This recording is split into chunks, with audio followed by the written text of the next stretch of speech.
Assalamualaikum warahmatullahi wabarakatuh. Balik lagi sama gua Robi di channel House Cerita Misteri. Apa kabar kalian semuanya? Semoga kalian yang mengklik video kali ini selalu diberi kesehatan, dimudahkan rezekinya, dan selalu dimudahkan segala urusannya. Kali ini kita akan melanjutkan part sebelumnya. Tapi bagi kalian yang belum menonton part sebelumnya, tonton dulu part sebelumnya karena kalian pasti bingung untuk part kali ini. Oke, kita langsung aja guys. Yakin kalian berani? Yuk, let's go.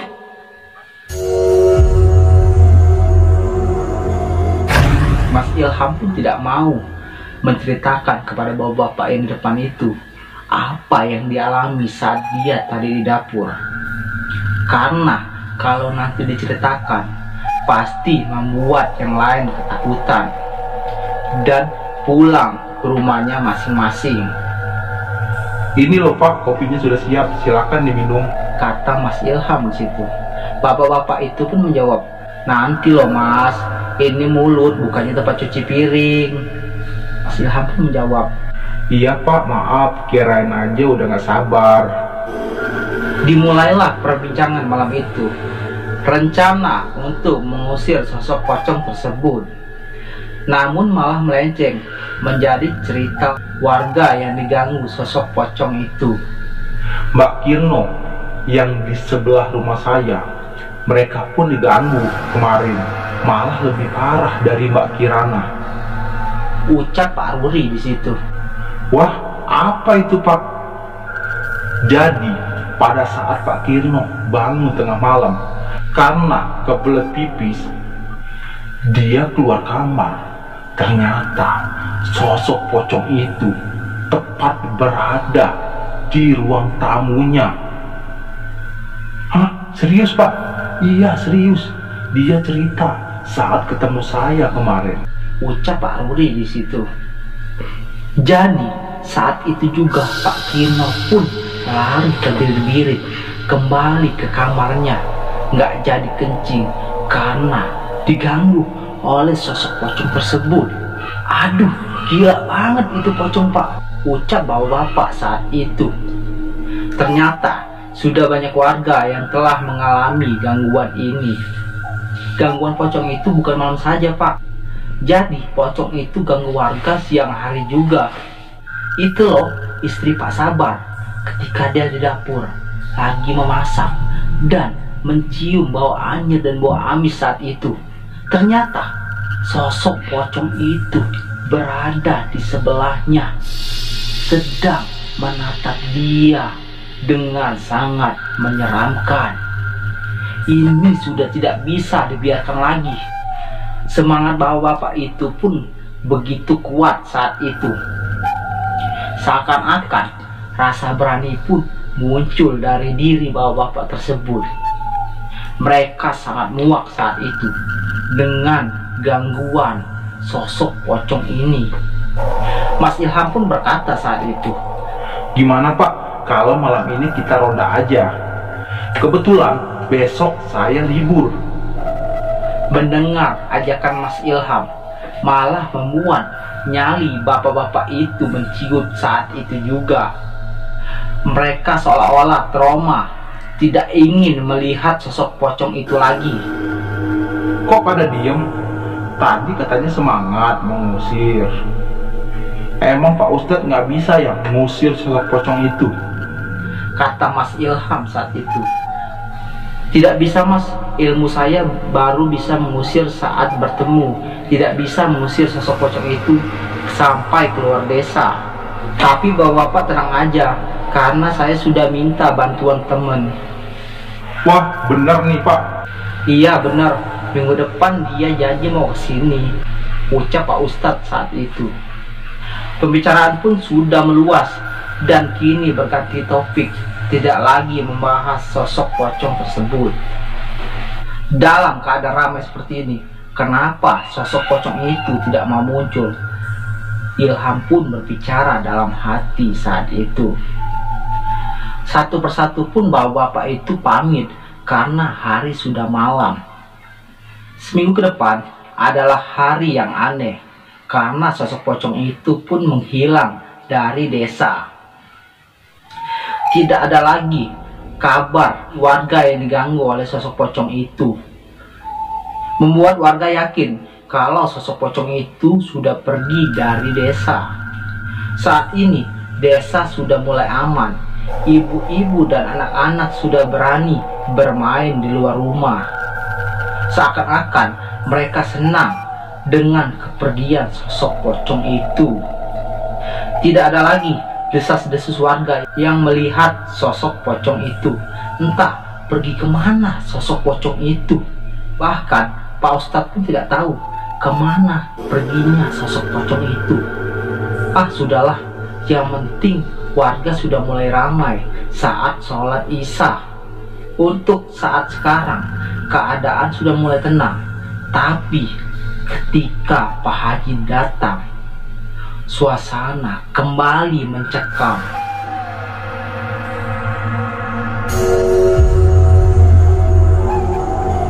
Tiba di mana hari Pak Haji datang untuk berkunjung ke desa itu, memenuhi undangan dari Pak Ustadz. Banyak warga yang tidak tahu dengan kedatangan beliau, karena memang niatnya mengusir secara diam-diam. Jadi hanya beberapa saja yang tahu, termasuk Mas Ilham di situ. Terlalu beresiko kalau banyak yang tahu. Pasti banyak yang ingin menonton, ucap Pak Haji saat itu. Pak Haji hari ini hanya berkeliling saja, ingin memastikan di mana saja sosok pocong itu muncul. Setelah berhasil memetakan, Pak Haji pun izin pulang untuk mempersiapkan diri keesokan harinya. Menurut Pak Haji, sosok pocong ini begitu kuat, dan sosok pocong ini juga mempunyai beberapa anak buah yang menjaganya. Sebelum pamit, Pak Haji mengucapkan sebuah pesan yang cukup mengagetkan. Ini sosok bukannya sosok lama yang diam di desa ini, tapi sosok pocong ini adalah pocong kiriman, kata Pak Haji saat itu.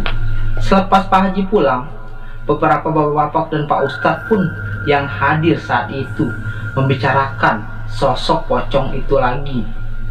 Jadi ini kiriman, saya sudah menduganya, ujar Pak Ustadz saat itu.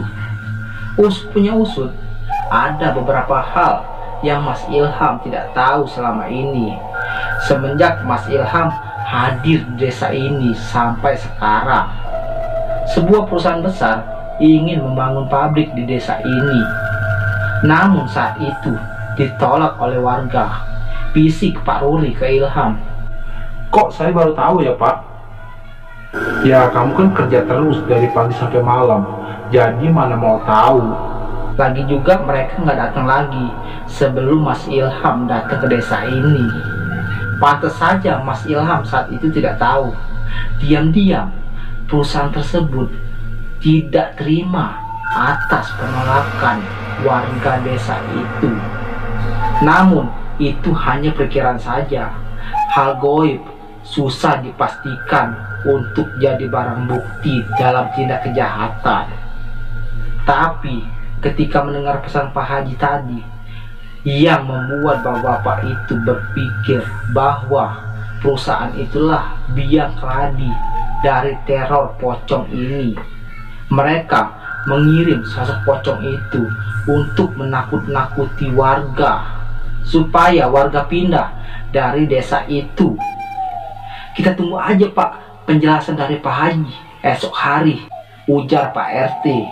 Setelah sepakat untuk menunggu besok, semua warga pulang ke rumahnya masing-masing. Sebagian warga terlihat sangat marah ketika mendapat pesan dari Pak Haji tadi. Walaupun belum pasti kalau perusahaan itulah biang keroknya, tapi mereka tetap geram saat itu. Mas Ilham pun berpikir saat itu, apa sampai segitunya perusahaan sampai melakukan hal seperti itu? Apakah penyebab mereka ingin banget membangun pabrik di sini? Sudahlah, Mas Ilham pun tidak ingin suzon kepada mereka. Namun Mas Ilham sangat penasaran dengan jawaban Pak Haji sehari. Assalamualaikum. Loh Mas, dari mana? Ucap Mbak Kirana saat itu. Habis rapat sama bapak-bapak. Ngomongin sosok pocong itu ya Mas? Ucap Kirana saat itu. Enggak, Mah, tolong bikinin papa kopi ya, ucap Mas Ilham saat itu. Sembari menunggu kopi, Mas Ilham duduk di teras depan rumahnya, sembari menikmati angin malam yang cukup sejuk. Mas, kopinya, ucap Kirana saat itu. Iya Mah, apa mama mau tidur? Enggak Mas, aku mau duduk di sini dulu aja, nemenin kamu. Udah lama kita kan nggak ngobrol kayak gini Mas. Iya juga sih, mudah-mudahan aja Mah besok cepat selesai. Mas Ilham pun keceplosan saat itu. Maksudnya Mas? Enggak Mah, maksud aku mudah-mudahan besok kerjaan aku semuanya cepat selesai. Jadi aku pulang bisa agak sorean. Oh, kirain apaan? Mas, tahu nggak kalau nggak cuma pocong itu aja yang gangguin di sini. Ternyata ada sosok lain juga yang ikut mengganggu. Maksud kamu Mah? Mbak Kirana pun bercerita kalau ada anak kecil yang di sebelah rumahnya tiap malam nangis terus menerus. Anak itu pun kayak punya kelebihan indera keenam, jadi bisa melihat.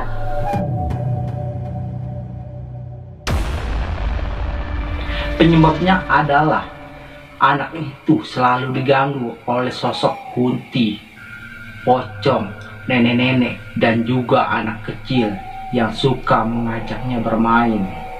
Namun hanya beberapa orang saja yang tahu karena dilarang bercerita oleh Pak RT ke warga lain.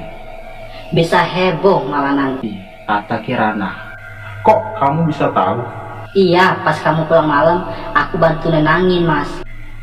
Kok aku nggak tahu? Kata Mas Ilham saat itu. Iya jelas aja, kamu kan pulang malam, udah keburu tidur itu anak Mas. Makin malam saat itu perbincangan mereka pun makin intim. Dan Mas Ilham mulai mengantuk.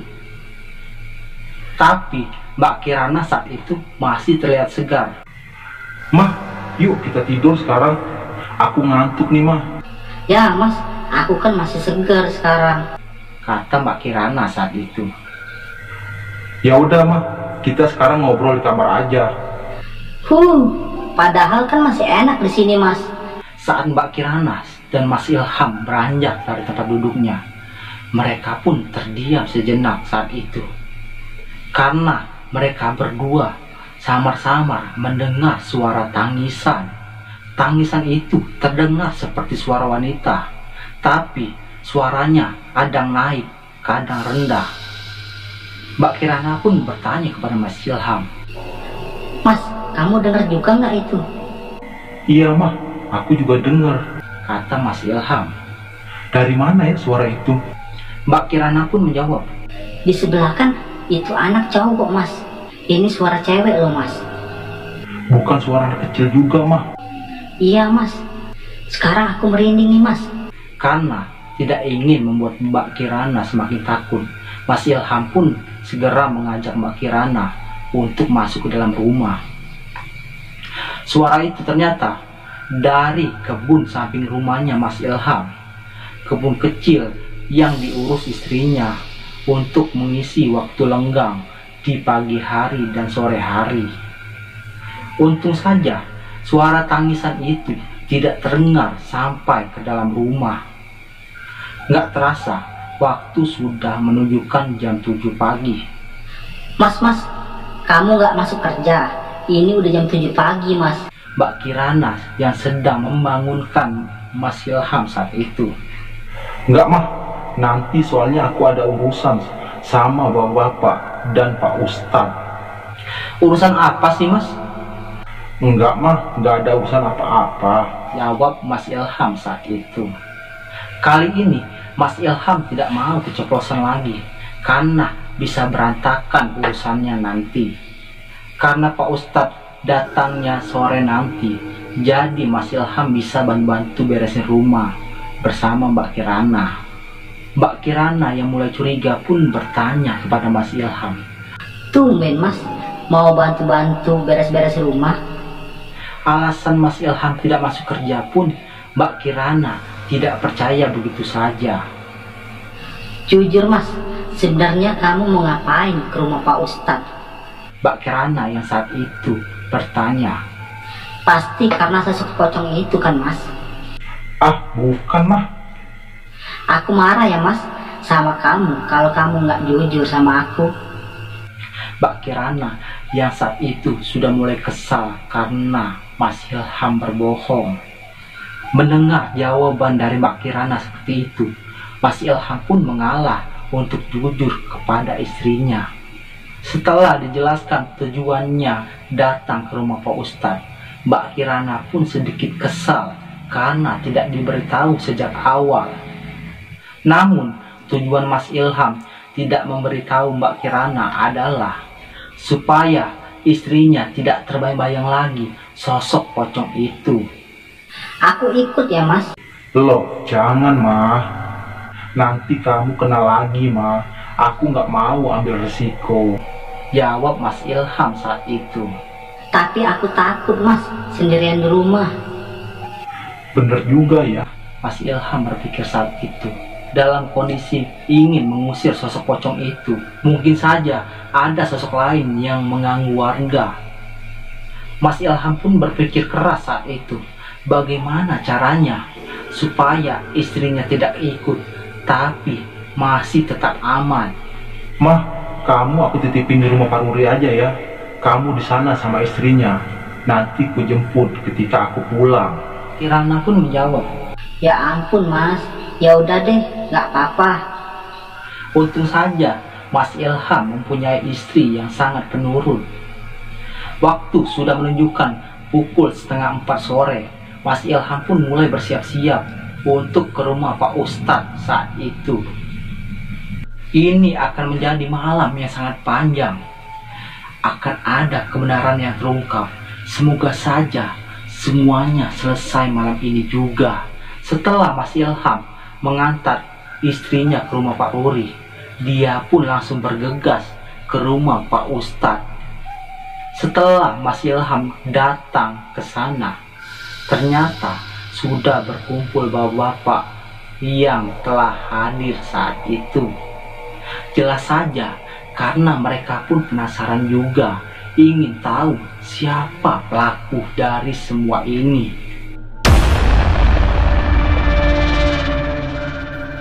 Assalamualaikum. Mas, waalaikumsalam. Silakan masuk Mas. Serius amat Tong, kata Pak Ustadz saat itu. Mas Ilham pun bertanya. Oh iya Pak Ustadz, jam berapa ya Pak Haji nanti datang? Tanya Mas Ilham saat itu. Mungkin jam 5 Mas, beliau datang sini, kata Pak Ustadz. Tidak lama kemudian, Pak Haji pun datang bersama temannya. Ternyata beliau adalah orang yang akan dijadikan media komunikasi oleh Pak Haji. Pak Haji pun bertanya, apa bapak-bapak sudah siap semuanya? Sudah siap Pak, jawab bapak-bapak saat itu. Sudah ingin berperang saja sepertinya bapak-bapak saat itu. Tapi bukan tanpa alasan bapak-bapak itu ingin ikut dalam pengusiran pocong itu. Mungkin karena ada Pak Haji, jadi keberanian mereka ada sedikit muncul. Gak terasa, hari sudah malam, lampu-lampu di jalan sudah menyala semua. Seakan-akan menyambut kedatangan sosok pocong tersebut.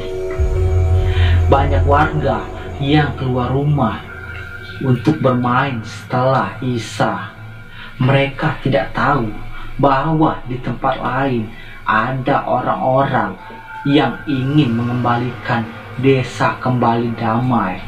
Sebuah ruangan pun dipersiapkan oleh Pak Ustadz berukuran sedang.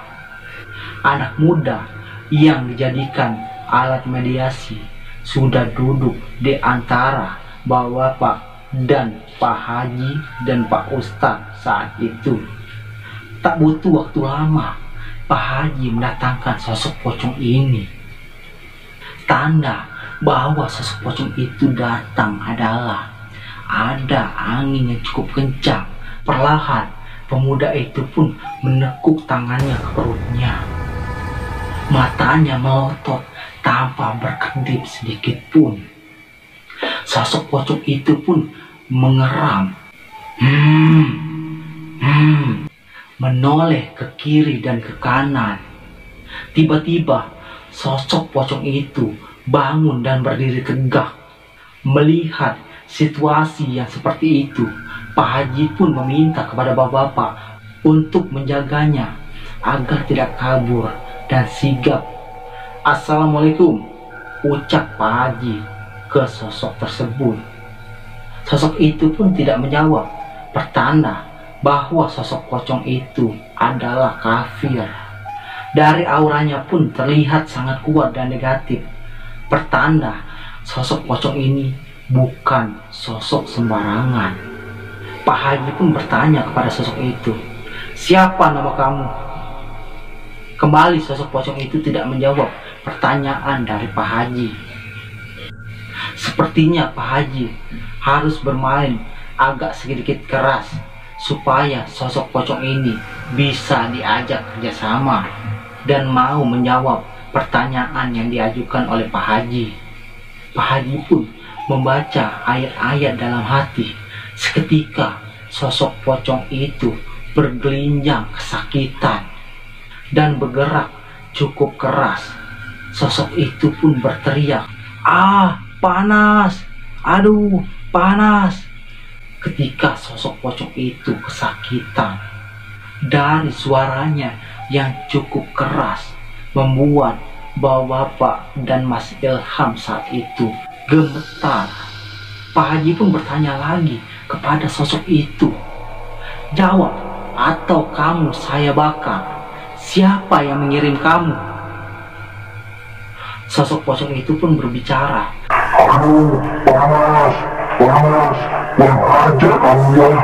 Sosok pocong itu pun berguling ke sana kemari karena saking sakitnya dibacakan ayat kursi oleh Pak Haji. Semakin sulit sosok itu berbicara, maka Pak Haji semakin melancarkan serangan ayat-ayat yang dia bacakan. Pak Haji pun melontarkan pertanyaan itu lagi, "Apa benar perusahaan itu yang mengirim kamu? Benar atau tidak? Jawab pertanyaan saya." Sosok pocong itu pun menjawab, "Ah, iya, benar, benar." Seketika sosok pocong itu memberontak. Sepertinya dia ingin lari dari dalam rumah. Namun karena kesigapan bapak-bapak dan Mas Ilham, sosok pocong itu bisa dicegah. "Saya tidak akan melepaskan kamu sebelum kamu menjawab pertanyaan saya," ujar Pak Haji saat itu. Pocong itu pun berbicara, "Kurang ajar kamu, beraninya kamu membuat saya seperti ini. Aku akan menyuruh anak buah saya untuk menyerang kalian semua." Sosok itu yang mulai marah kepada Pak Haji. Melihat keadaan seperti itu, Pak Haji pun saat itu meminta kepada warga untuk tidak berpikiran kosong supaya tidak mudah dirasuki makhluk-makhluk lain, karena sosok pocong ini mempunyai banyak anak buah yang siap menyerang kapan saja ketika mereka lengah.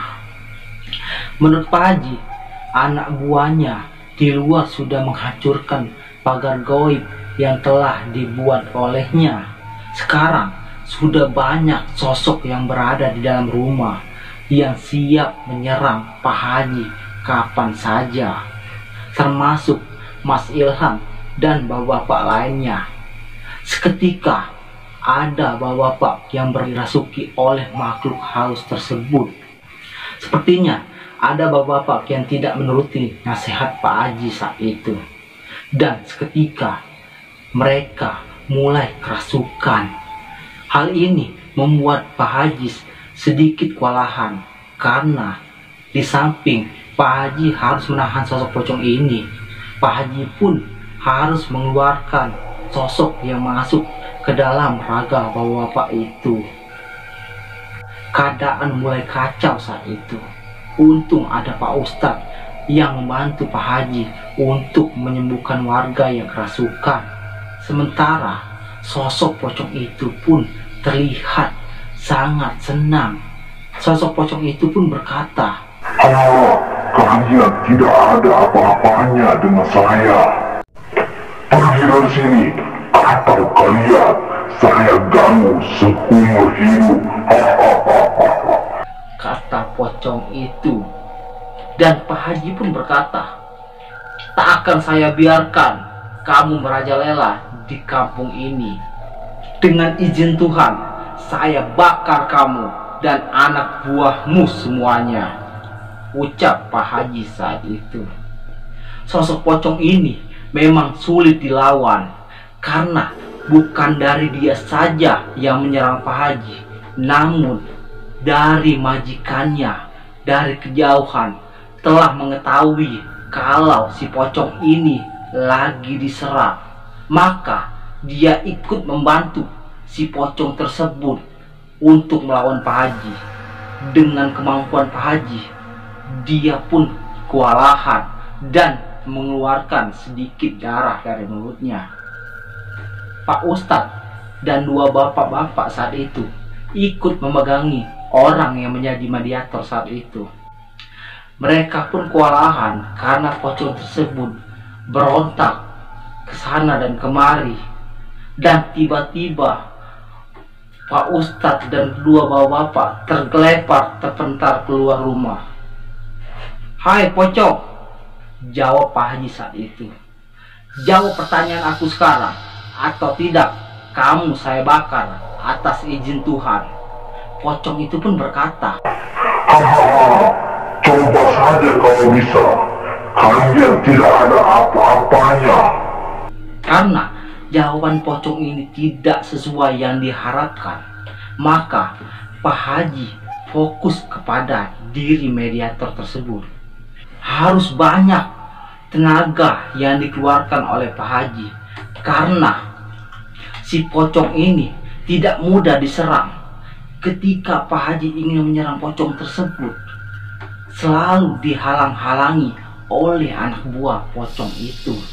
Saat Pak Haji ingin menyerang pocong tersebut, anak buah pocong itu rela mengorbankan dirinya. Malam pun semakin larut saat itu. Pak Haji tidak percaya karena sosok pocong ini begitu kuat.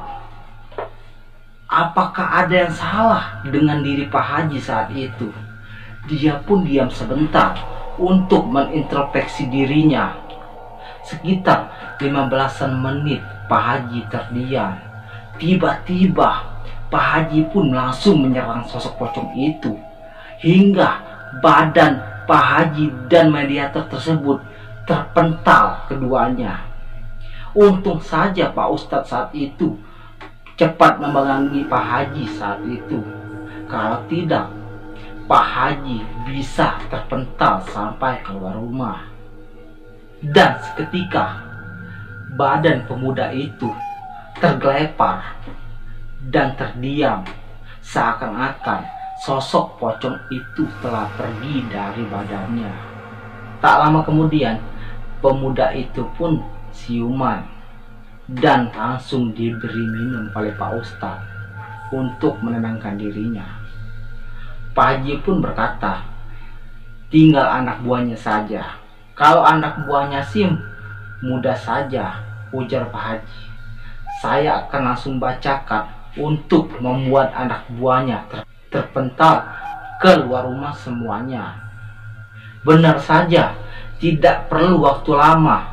Keadaan pun semuanya kembali kondusif.